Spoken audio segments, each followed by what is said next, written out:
Thanks, Cole. If your organization is using forms to connect with patients and consumers, today's webinar will prepare you for building better experiences through some helpful tips and aspirational examples. So let's get started.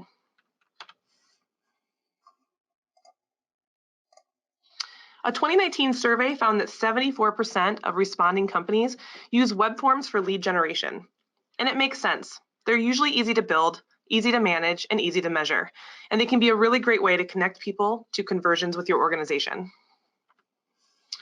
And 50% of those companies surveyed found that online forms were in fact their highest converting tool, which is a pretty impressive number and something that gives us something to think about as we go forward. But abandonment rates tell a different story and emphasize the fact that there's still lots of room for improvement. Consider some of these stats. 81% of users abandon a form after beginning to fill it out. 67% of users abandon the form if they encounter a problem or obstacle, and only 20% of those will tell you about it. And 29% of people cite security reasons as a primary concern when completing an online form, followed by the form length itself. And so for many users, forms can become a burden. Words that come to mind are complicated, annoying, frustrating, impossible, and time-consuming, which aren't words we generally want associated with our brands. In fact, surveys with real people showed that favored forms most likely to be completed are described as engaging and easy, giving users the ability, motivation, and peace of mind to complete it. Jacob Nielsen is a usability expert and co-founder of the Nielsen Norman Group, a world-renowned user experience research firm. And he says that users spend most of their time on other sites. And it's true. Think about the sites you go to on a daily basis, whether it's your email or online shopping, especially for Christmas, or your social networks. You're not usually always on your organization's website. Like you and me, all people expect good web experiences when they go online. When an online shopping experience is smooth and easy, we hope that with every retailer. And if we contact a company and have a successful connection and outcome, we hope that our next attempt with the next brand is the same way.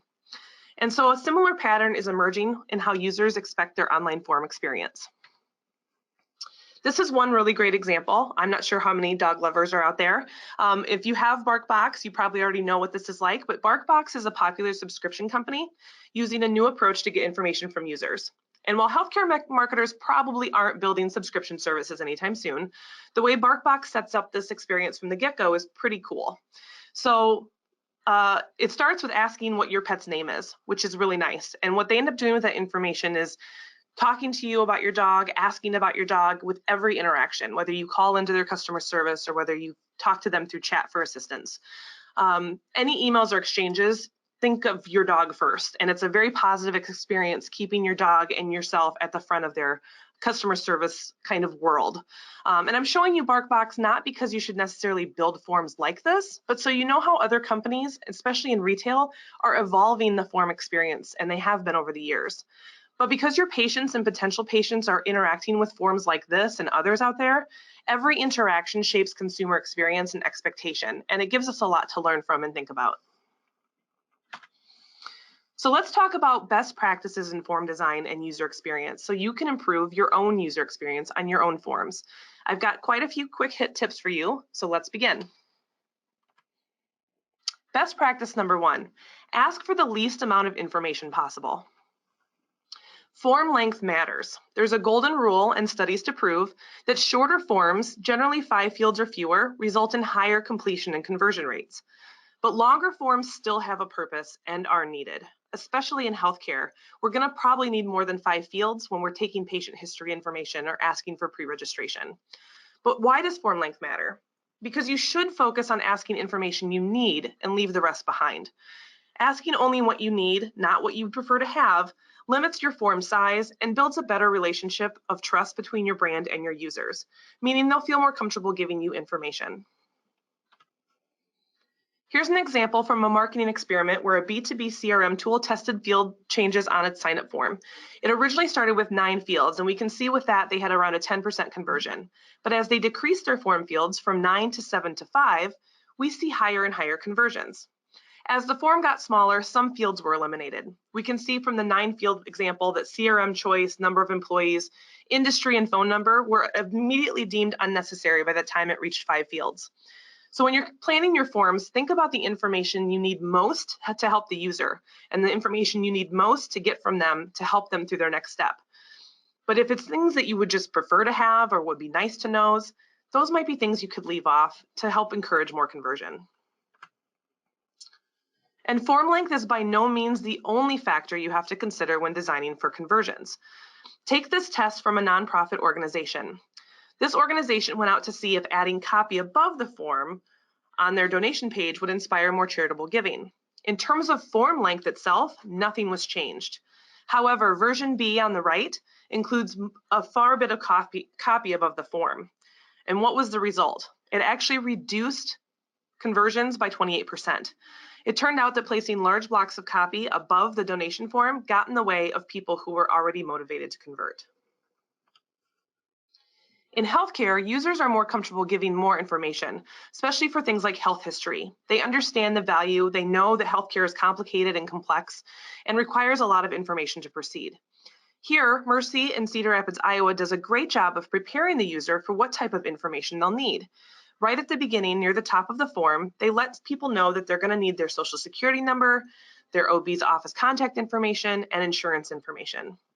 So while healthcare often requires more complex information from people, you can still enhance that experience and help them get through using smart design and smart form building.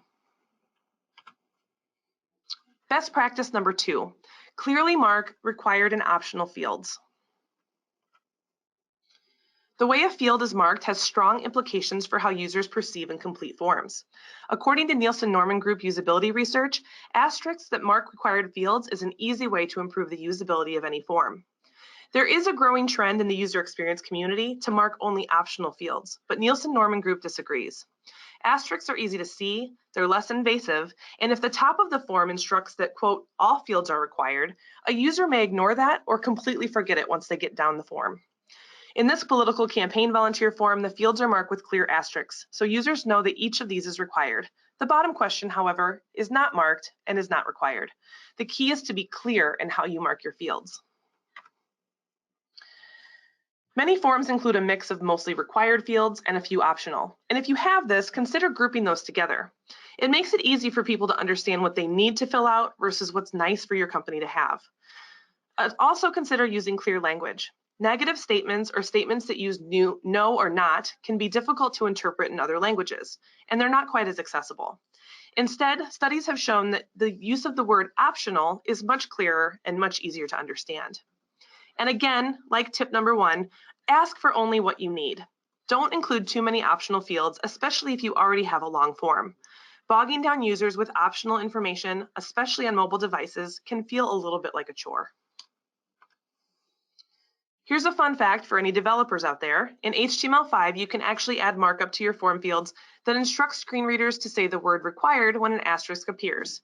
So if you're using asterisks for your required fields, make sure that you have this formatted in the background. It eliminates confusion for users and makes your forms more inclusive for everyone, especially those relying on screen reading tools. Don't leave people behind with vagueness by being more transparent and more clear with your optional and required fields. Best practice number 3, represent your fields in a single column.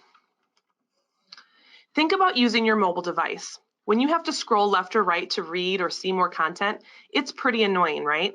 It's even worse when you're completing a form. And it happens on desktop too.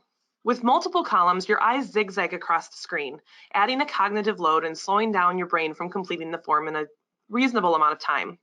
The longer the form and the more columns used, the harder it is for users to complete the task. Eye tracking tests on 2 or more columns have shown that users spend more time jumping from one column to the other and often have trouble identifying a specific field in a form. To avoid this, keep your form fields in one column, like Amazon does with their account signup. The single column approach creates a simple interaction. It lessens that cognitive load or that busyness of our brain that we often have when we're doing online tasks. And it improves accessibility for everyone because it matches our users' inherent reading patterns. I'll also point out that Amazon nicely uses a few fields at the top and labels their fields outside of the text box, which we'll talk again about soon. Best practice number 4, group similar or like information together. This principle of placing related items closer to each other isn't new. For any people out there who know psychology, it's actually called the law of proximity and leverages how and why the brain perceives an object as a whole rather than a sum of individual parts. So in this image, how many groups do you see? Like me, you probably see a group of 12 and a group of 8, but together they're 20 individual dots. This is a shortcut our brains take to process visual information, and another component of the law of proximity, which is a really great law to keep in mind when we're designing forms. Using the law of proximity and grouping similar information together helps the user. Here's an example from Walgreens, who created a registration form on the left to be easier to use on the right. The recreated Walgreens registration form is easier to complete because related fields are grouped together with subheadings. So instead of it feeling like one long form, it feels like 3 short forms stacked together. Users can quickly see what information is needed from them to complete it. As a content expert at Geometric, we often talk about the importance of subheads, bulleted lists, and grouping information when writing content for users for the same reason. It helps people more easily scan the page, understand what they'll get before they click, and decreases that cognitive load.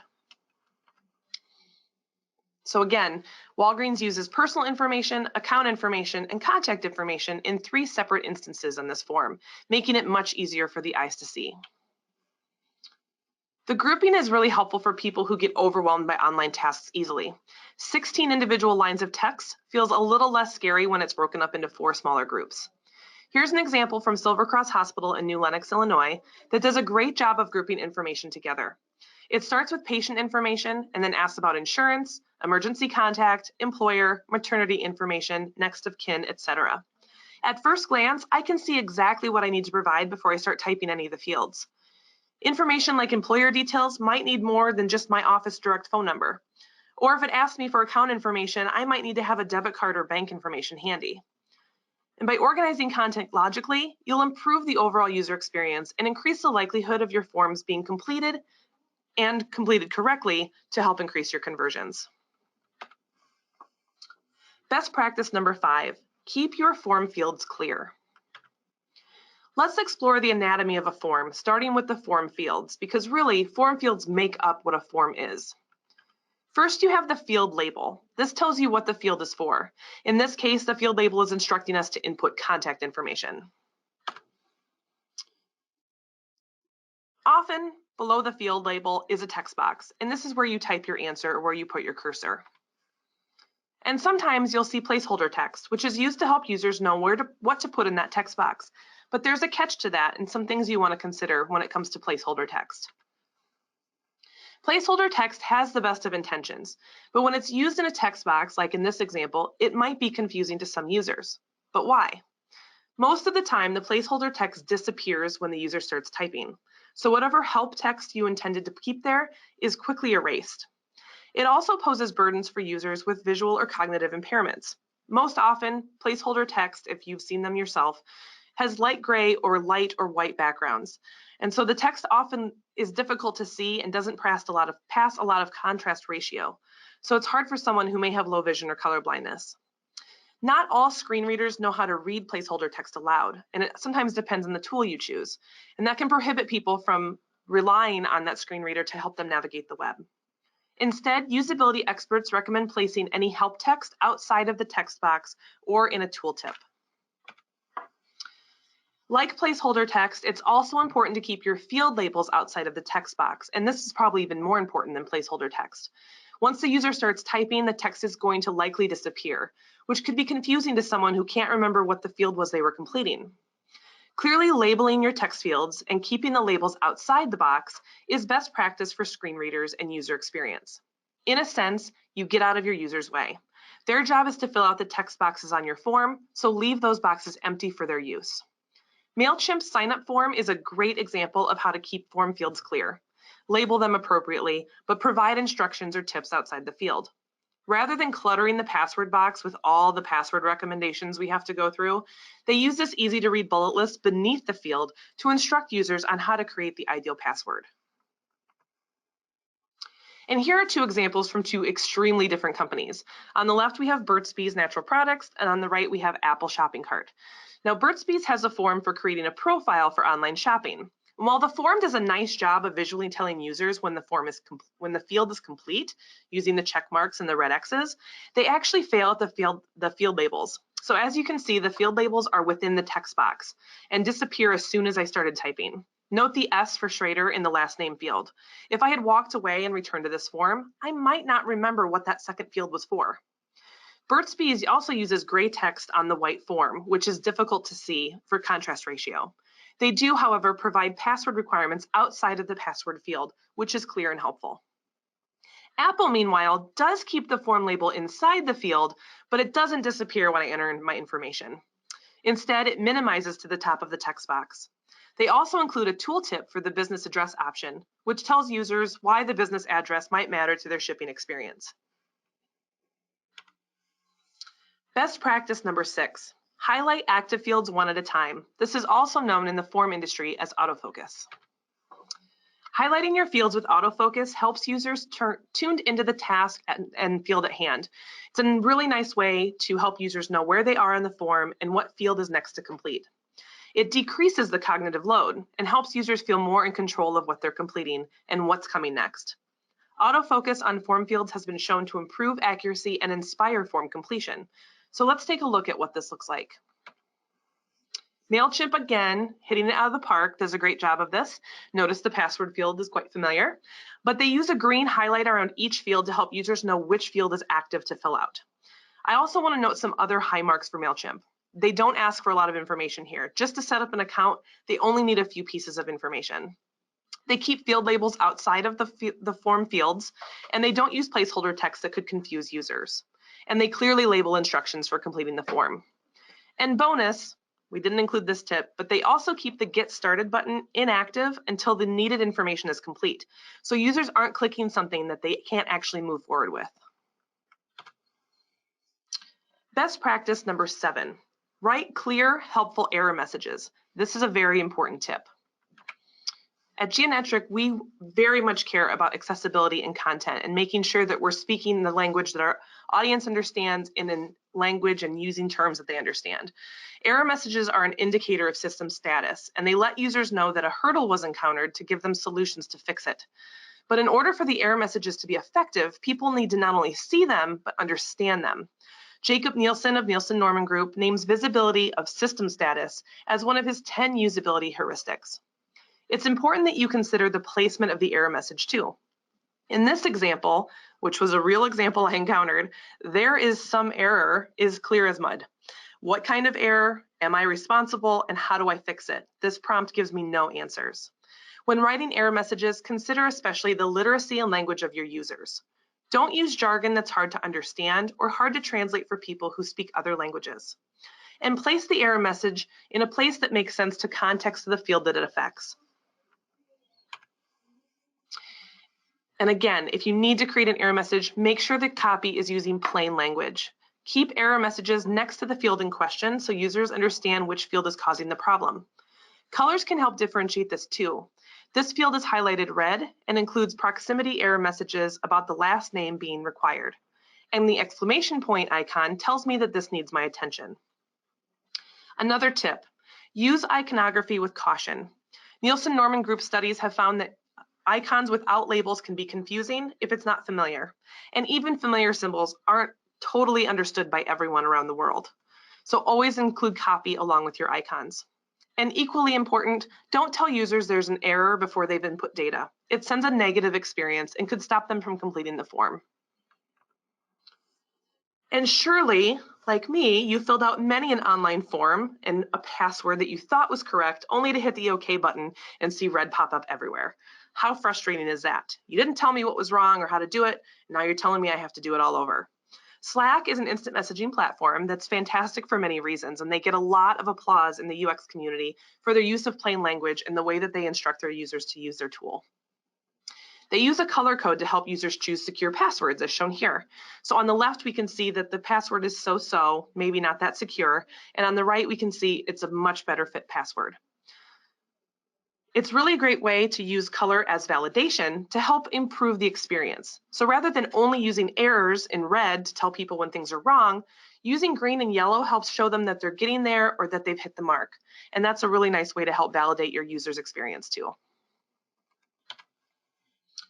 Best practice number 8, don't confirm shame. What is confirm shaming? Confirm shaming is what happens when companies guilt users into opting into something. You've probably seen them around the internet, and now that we've talked about it, you're probably going to notice them more. Sometimes even the option to decline an email, whether worded nicely or not, is written so small that it can be easily missed. The most common use is to get a user to sign up for a mailing list, and is often found in exit intent modals and other pop-ups. Psychologist and author Margaret Paul describes shame as that feeling that there's basically something wrong with you. It's a truly manipulative tactic. Confirm shaming is often tongue-in-cheek. It's often meant to be funny or silly, but it can be confusing to people who don't speak the language natively or understand the context. Think of a sarcastic text you've sent or received from a friend that you've taken a little too seriously. Confirm shaming can have that exact same effect. So here are two companies, very different companies, trying to encourage me to sign up or stay with their email marketing. On the right is a guide to live healthier. It's my first visit to the site. I'm not sure what content's here, or if it's the type of content I want to subscribe to just yet. But right off the bat, I'm given the option to enter my email to live healthier or not be healthier. I want to be clear. I was trying to be healthier. I'm visiting the website because I wanted to read healthy tips. But it's pretty lousy to tell me that just because I'm not ready to subscribe to your email, that I don't want to be a healthier person. For Turbo, I no longer wanted their emails, and this was the screen I got, which was a little icky. I get the feeling they're trying to be current and relevant and silly, but given the very public and fraught divorce between actors Brad Pitt and Angelina Jolie, this may not have been very appropriate for all their users, and felt a little weird coming from an account and tech software company. So it left a bad impression for these two brands overall, and it made it hard for me to feel like I could come back to them. Often confirm shaming happens on accident. Someone thought it was funny or provocative, or a style guide change said that the brand should be more fun and current. But when it goes untested or unchecked, it can become a nuisance to your users. And I'll tell you, again, now that you know this trend, you'll see it more and more. There's even an entire Tumblr blog devoted to confirm shaming. Combating confirm shaming comes down to stylized, documented voice and tone, with practice between not only your writers, but your designers and digital marketers alike, to understand what fits your voice and what doesn't. You can also test out your modals with A/B testing, and when in doubt, always aim for friendly transparency above all else. Best practice number 9, explain why you're asking for information. If you're asking users for information beyond the basics of what you need, be transparent about why you're requesting it. Things like birthdays and zip codes, alternative phone numbers or email addresses often fall into this rut. Maybe a zip code helps you send targeted opportunities and news to your users in that area. Maybe a birthday lets them get a special birthday greeting from your organization. But if you're asking for this information without explaining, it could be confusing. As we mentioned earlier, users abandon forms when they feel their information isn't secure. While your address bar might have that handy padlock to guarantee safety, people are still wary of handing over information to just anyone. Most importantly, by being honest and clear about why you're asking for information, you can build a better web of trust between you and your consumers. You're not hiding why you're asking for something, and they're going to feel better about doing business with you. Two cosmetic companies, Ulta and Sephora, do this with asking for additional information. So Ulta has an email sign-up form for deals and discounts by email, but it tells users that by providing their mobile phone number, they actually get text alerts with special discounts, which is really helpful. Sephora does something similar, but with birthdays. So when you sign up for a reward with Sephora, it clearly tells you as a user that by entering your birthday information, you get a free gift every year. And the zip code information tailors deals you get to your local store. Two really great examples of how to be transparent with that kind of information. Best practice number 10, keep security concerns top of mind. Asking users to complete a form on your website, even the simplest of forms, means you're asking for a great deal of trust. And trust and the internet aren't two words that play nicely together these days. Remember, 29% of people cite security as a primary concern when completing an online form. And according to the same study, 35% of people trust things like the Norton Secured Trust Badge. which we've all seen on other forms and online checkouts, making it a recognized and trusted source of brand labels. But how can you show security and trust if you don't use that badge? You want to be trustworthy with your users. Of course you do. So you should start with having an HTTPS domain if you don't have one yet. That's a really secure domain, and it's very, very transparent that your domain is protected. Next, make sure you have a HIPAA and PCI compliant tool for your forms. They'll have many government and security requirements built in. Authorize.net and PayPal, for example, are fantastic, great gateways for payments, but HIPAA might be a little bit more nuanced, and protecting health information isn't only vital to the user experience, it's the legal requirement. Also, use your brand consistently from website to forms. We've probably all been on some of those sites where we go to a form and it feels like it doesn't match the web brand at all, and the logos and the fonts are different. Your form should look like it's part of your brand because it is. So make sure you carry your logo, brand colors, fonts, links, and contact information very clearly. And while we're at it, make sure your contact information is available on the form. If at any point someone wants to reach you directly and not fuss with the form, you should make that clearly available. It also impacts the trust someone feels, knowing they can reach out to you or email you directly if they need your help. Also, be transparent about your privacy policy, data use and storage, and the reasons you're asking for information. As we've said, only ask for what you need, not what you'd like to have. And anything that's a bonus, make sure you explain why you're asking for it. If you're complying with GDPR, as most of us probably are, you want to make sure that you have information available to users about how they might request copies of their data or ask about information about how their data is used. Customize your input fields too, if possible. For example, if you're asking for a phone number, use only numeric fields. If the field should have a limit, like a zip code, enforce that limit on the field. And lastly, enable CAPTCHA to prevent spam or bots from accessing your forms or your subscriber list. It's an extra layer of security that is very, very simple to get through and helps protect your users even further. Best practice number 11, be inclusive. Accessibility is the law, but it's also the right thing to do. You need to be mindful about accessibility because it's the law, but more importantly, again, it's going to give a more inclusive experience for everyone. Probably the most notable thing for healthcare is Section 5057 of the Affordable Care Act because it removed the fuzziness there may have been for healthcare websites if they needed to comply. Section 1557 requires healthcare organizations to take steps that ensures communication with people with disabilities are as effective as those without. Clear labels help everyone. Color contrast makes information to see for all sighted users or non-sighted users. And the option to tab through helps all kinds of people on different devices, regardless of abilities. In the UX community, it's becoming less known as accessible design and more about inclusive design. For accessibility and inclusive experiences, consider these tips, many of which have been mentioned in today's webinar. Harkening back to our earlier tip, make sure to use a single column design, which is easier to follow than a multi-column, and they work better on mobile or other assistive devices. Group like content for easy scanning. Grouping like content helps users understand the breadth of information you'll be asking and helps them feel more prepared and in control of the form experience they're about to have. Optimize your form controls for screen readers. Autofocus and highlighting fields one at a time can help people with low vision or color blindness focus on the task at hand. And it also aids cognitive function and helps streamline the focus for the user. Make sure you're using high contrast designs. Running your forms through color contrast tests is really an important step every web person should take. Avoid gray text on white or light backgrounds, for example. And whenever possible, check those contrast ratios and adjust your colors so it can be read by all users. Enable keyboard functionality whenever possible too. This includes the ability to tab between fields.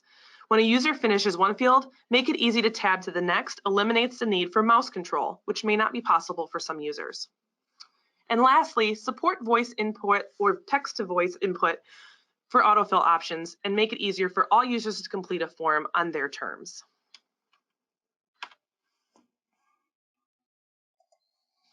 Tim Berners-Lee is a computer scientist and accessibility advocate and says that the power of the web is its universality. Access by everyone, regardless of disability, is an essential aspect. Building inclusive experiences isn't just for forms. It's everything we do as web and marketing professionals. So don't leave anyone behind. Best practice number 12, design for mobile, but not only for mobile. The first thing mobile users do when they see a new form is estimate how much time it's going to take to complete it. I don't know if you do this. I know I certainly do this.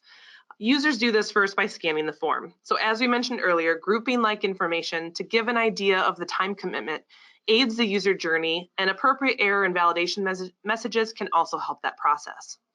Keep track of emerging mobile technologies. Autofill options can save a lot of time for people who use their mobile devices for forms. And voice control and input is helpful for hands-free control and accessibility. You've probably seen camera use come in handy for things like payment portals, and this is a growing trend to take photos of your credit or debit card at a payment gateway. And as always, make sure you're keeping calls to actions for forms accessible on the screen, easy to reach and easy to convert.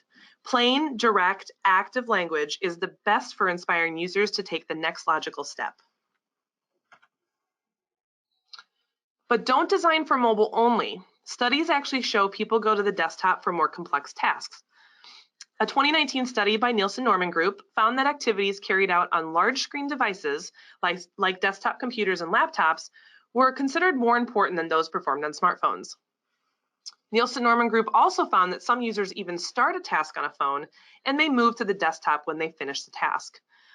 For full transparency, this is 100% me. When I'm shopping for travel or planning a trip, I'll often look and compare prices on my phone, but I feel much better doing it on my desktop where I have more space on the screen. And so travel and airline booking is some of those industries where people often feel it's just easier to do on a larger screen like a laptop or a desktop. Same thing goes with banking and accounting. Because the forms are more complex and there's a lot of information to digest, people feel better about doing that in a larger space. Healthcare is probably one of these industries too, especially when it comes to information like patient history and intake forms. So keep that in mind when you're designing forms for both mobile and desktop. Best practice number 13, measure your efforts across devices. So there's no value in a form if you're not measuring how they are or are not working. So think about the metrics at your fingertips. The first would probably be views of the form. This is going to at least tell you how many eyeballs are on the page at any given time. Is it generating interest? Are people actually getting there from the different calls to action you've left around your site? You might need to think about more enticing ways to send people to that page.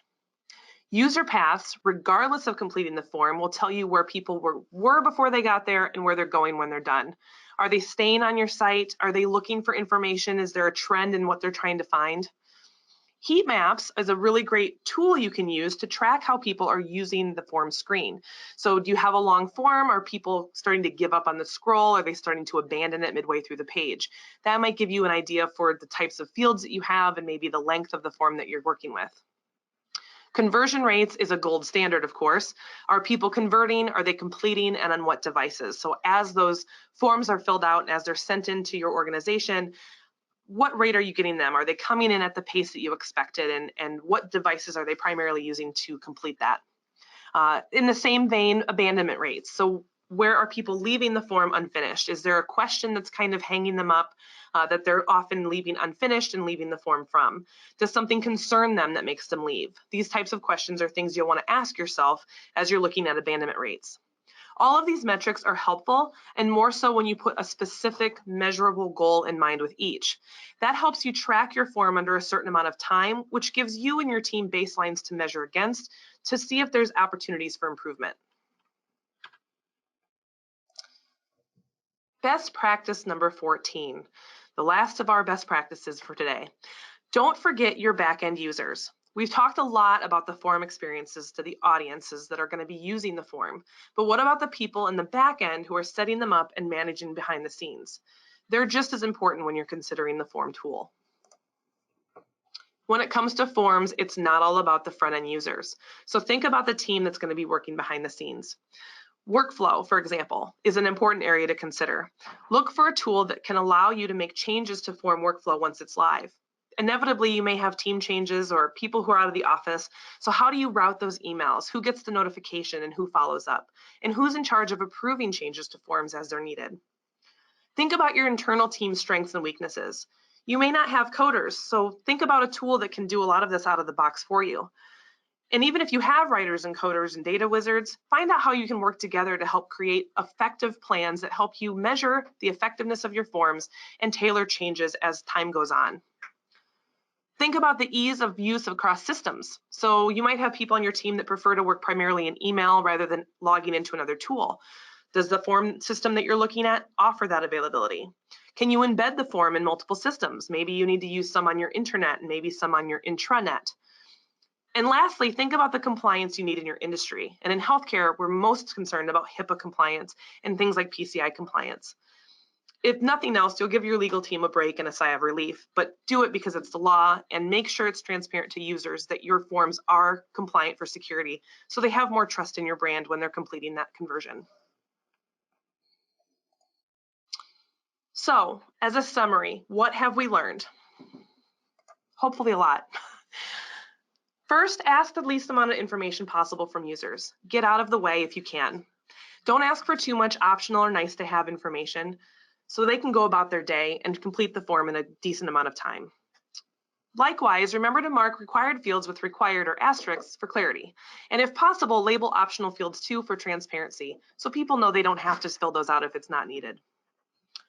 Represent your forms in single columns. This works best on mobile devices, but is also more accessible and decreases the cognitive load on the brain. Group similar information together. Remember the law of proximity. A long form feels far less intense when it's broken into smaller pieces than one long form of empty fields. Keep your form fields clearly labeled and free of text. Your form field should always be outside the text field, and the placeholder text can be confusing. So always try to use a tooltip or additional instructional text outside the form field to avoid any of that confusion. And using highlight or autofocus on your fields one at a time helps keep users engaged and focused, making your form more inclusive and easy to complete. Write clear, helpful error messages in plain language. Your audience probably aren't form engineers and coders behind the scenes, so leave that jargon behind and speak a language that makes sense to them. Don't confirm shame. Let users come and go from your subscription list at their leisure. Be transparent about why you're asking for information that's not needed. Security issues matter when it comes to form completion, and the more honest you are, the more brand trust you earn. And while we're on the topic, check your security boxes too. Secure domains, HIPAA, and payment secure forms are important to your users and to your brand. And being accessible and inclusive to all is not only the law, but it's something we should be striving for as web marketers around the world. Make sure your keyboard and voice controls are available for your forms to be completed. And lastly, choose tools that work for your team. Whether you have developers or not, make sure that you have a tool that meets your team's needs and expectations and can apply to all the systems you use. At the end of the day, the form means nothing if people don't find them and use them. And that's really what user experience is all about. I love this quote from web developer Dane Miller. If UI is the saddle, the stirrups, and the reins, UX is the feeling you get being able to ride the horse. User experience is what someone feels when that appointment is made and when their question is answered. UX is what happens when the thing is done. And it's our job to make that experience as inclusive, efficient, and helpful as possible. All right. Thank you so much. We have some time for questions, so we're going to open the floor. Thank you, Erin. And I forgot to mention, sorry, in the intro of the webinar today, we have Jenny Oken, who is a member of the Formulate development team. She's on hand here to help us answer maybe some more development or Formulate specific questions.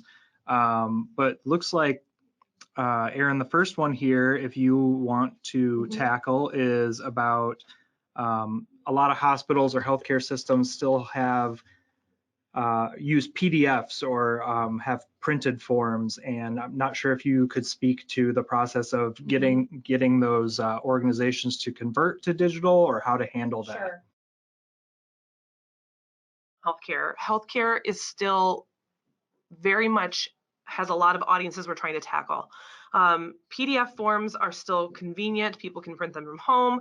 They're helpful for clinics that are referring patients. So while I would still encourage people to try to move into digital to make their forms more accessible and improve that experience for the user on the front end, Don't be afraid of keeping your PDFs available for anyone who might feel more comfortable printing it and writing it out physically. The other thing is you don't want to put forms in place unless you know you have the formula and the workflow in the back end to handle those forms when they come in. So if you decide you want to go full digital, you want to start putting digital forms on your site, it's great, but just make sure you have the infrastructure behind the scenes to handle that, and make sure you have a team that's ready to take those in. You don't want any of those forms to go unanswered or fall into kind of an email pit that they don't get answered for several days. The goal of online is for quick conversion, and the patients and the consumers expect that on our end as well as the people who deliver that.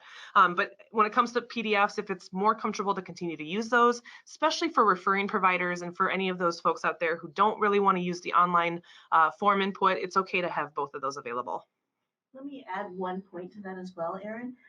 There's something that we need to consider when we're doing that about HIPAA and PCI. So if your form does not contain HIPAA data, absolutely keep it PDF. But if you're looking at HIPAA data or you're looking at credit card information, do consider what your security measures are around those physical forms, and if it would be better to have it in a digital system so that you don't run the risk of a breach. Great tip. Point. Okay. Jenny, I think this question's for you. So we have some specific questions on Formulate and wondering, can an admin change the error message response? Yeah, I'm pretty sure that this is referring to the validation message on the form. So I would assume too. When you're filling out a form and you have required fields that aren't being met or need some information on them, we have two things that help that within Formulate. The first is you can edit the validation message on each of your form fields when you make that field required. So you just check the box that says required, and it'll open up a little bit of area in the Formulate UI to have you customize your validation message. In addition, we also have the ability to place a validation summary anywhere on the form. We often recommend that that is right at the bottom of the form by the submit button, so that helps people as they come down to know I've hit the submit button, oops, I missed these fields, helps them navigate back up. Great law of proximity. Great law of proximity. We have another question. Will the ability to leave a submit button gray on a form until all information is filled be possible in Formulate? And this person is right, it is not at this point, correct? It is not at this point, though we can do that with some front-end design. So if that's something that you want to do on your forms, that is something we can certainly do by customizing your CSS and customizing your JavaScript on your page. We can also do that with a JavaScript element that would be as simple as something that says, basically, if validation summary is not complete, then gray out the field. But it's a great idea, and it's something that we have on our backlog. I think it'll help us a lot. So I think that brings up a good point of a lot of the topics and what we talked about today. You know, I don't think we would recommend making a blanket change to your forms now and then, you know, just assuming everything is fine. I know that Formulate offers some really nice reporting options, and being able to look at kind of version history and see track submissions and that kind of thing, and where drop-offs are occurring. So with all of the tips that we're sharing today, I think it's also important to mention, you know, these might not, even though we consider them or call them best practices, or the industry says that they're best practices, really what the best practice is what's going to be what is going to help your organization be the most successful. Mm-hmm. Which is why testing comes into such handy use. Yep. And A/B testing and things like that. It never hurts to test, get data from your users, talk to your patients, especially if you have a way to, if you have a patient advisory council, for example, we encourage you to have conversations when you have introductions of new forms on your site that you would like to see more conversions with. Find out how they feel about that. Find out where their comfort level lies. That's a really fantastic group to tap for their opinions and resources, and use that data to help make informed decisions as you continue to develop the improvements on your website. And when you're considering a form building tool, do look at what kind of metrics it provides. In Formulate, we have metrics right along the side of the form building experience that will tell you how many times it's been viewed, when it's been abandoned, and what field it's been abandoned on. And those can be really helpful for growing your forms and getting them even better. Agreed. Do you want to talk at all about updates that you have in the pipeline for Formulate? Sure. A lot of where we've been focusing recently is using Formulate for event registrations. So I know that this is a place that a lot of people are excited about, using either VitalSite Calendar or not using VitalSite Calendar to do your event management, and then having Formulate manage those rosters and the information incoming. Right now, we just finished out putting a release that's going to help with payment management around registrations and around non-registration forms. And next up, we're going to be looking a little bit at both promo codes. I know this is a place that a lot of people are interested in, of how to use promo codes within a form. And we're also looking at adding a couple more payment processors and making the conditional sections a little bit more robust so you can have multiple condition sections for your firing.